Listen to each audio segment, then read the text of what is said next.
31st night ও new ইয়ারের জন্য যারা অর্ডার করেননি দ্রুত অর্ডার কনফার্ম করে ফেলুন, কারণ হাতে আছে আর মাত্র একদিন। আমাদের বেশিরভাগ স্লটই বুক হয়ে গেছে। আজকে বেশিরভাগ আপুরাই হচ্ছে অর্ডার কনফার্ম করে ফেলেছেন 31 তারিখ 1 তারিখের জন্য।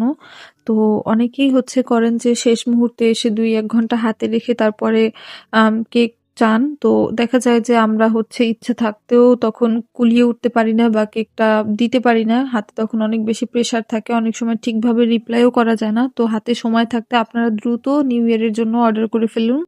এটা একটা হাফ পাউন্ডের কেক ছিল।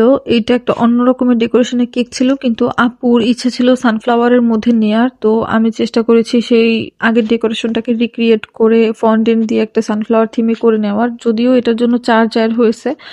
আর হচ্ছে সামনে থেকে এই ধরনের কেক আর কি হাফ পাউন্ডে নেওয়া হবে না, কারণ এগুলোর হচ্ছে অনেক বেশি পরিশ্রম বা অনেক বেশি সময় দিতে হয় হাফ পাউন্ডের কেকের পিছনে, কিন্তু প্রাইসও অনেক বেশি পড়ে আর কেকের পরিমাণও অনেক কম থাকে, যার জন্য হচ্ছে আমার নিজের কাছেও খারাপ লাগে একটা এক্সট্রা চার্জ রাখতে।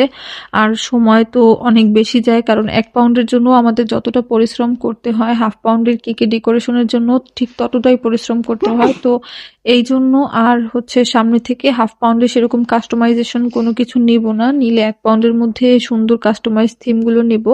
সবাই ভালো থাকবেন। আল্লাহ হাফেজ।